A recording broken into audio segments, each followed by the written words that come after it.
Cheerio. I think I should change the name of my channel to Shannon Watts Reality. So I'm reading comments and I'm trying to, kind of compilate them and see who's talking about the most. And so I'm watching more documentaries. And I've actually scrolled through about 3 today. 3 totally separate productions. And one thing in all 3 of them,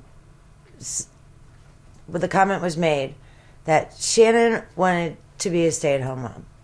Okay, well, no, she didn't, because she had the ability to be a stay-at-home mom.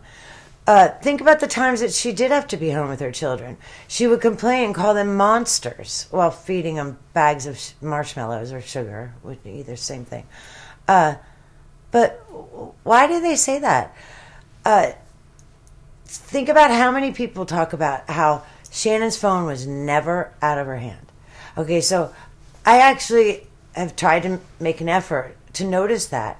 I try to leave my phone, on the bread box. And, when Stella and I go outside, I don't bring my phone with me. I'm trying to make an effort to not have my phone attached to me. Now, my man is 9 years older than I am. And so technology, it goes down with each generation, your knowledge and your ability to use it. My father one time called me hysterical because he couldn't figure out how to get on the internet. I had to walk him through it. I had to one time kind of open a Facebook account just so I could help my dad post stuff. And that's when I started to really see that his brain was going. But anyway, if she wanted to be a stay-at-home mom, when she went to North Carolina for 6 weeks to build her business, she had to make sure that somebody was taking care of watching her children, because she didn't want to parent. One time, Chris's mom was at the salon. In our family, we call it the salon, because our dogs go to the salon. And she was supposed to be home. I'm making up the times, at 2 o'clock. And she wasn't. She ended up being later and then doing something else. And Shannon freaked out because she had been home with the children all day. Okay, well, that's what being a stay-at-home mom is about. The lupus thing I've brought up many times. According to the autopsy, she didn't have lupus. According to her own actions, she didn't have lupus. Okay, when I was in junior high, we used to get home from school and run home to Debbie Healy's house and watch. We could catch the end of One Life to Live. I'm thinking that we were able to catch the whole last 30 minutes. And then we watched General Hospital. But General Hospital, one of the two, had a character in it. I think it was General Hospital. Marty was her name, and she got lupus. And so that's how we learned about lupus.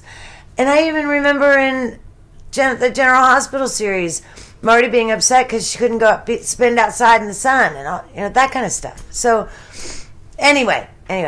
But how come nobody ever mentions that when Officer Coonrod got to the house, he says, "Isn't she diabetic?" No, she wasn't diabetic. Okay, look, my family's home. We are going to the Udvar Hazy Air and Space Museum today to spend some time learning things. I love airplanes, absolutely. I worked on the ramp way back in the day, and I had a lot of fun. It was a good time.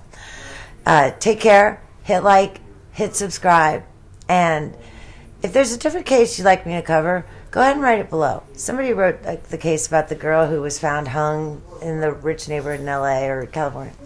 It didn't interest me. Gabby Patino. That case didn't interest me. I'm sorry she died, but she annoyed me. I watched her little videos, and I wanted to.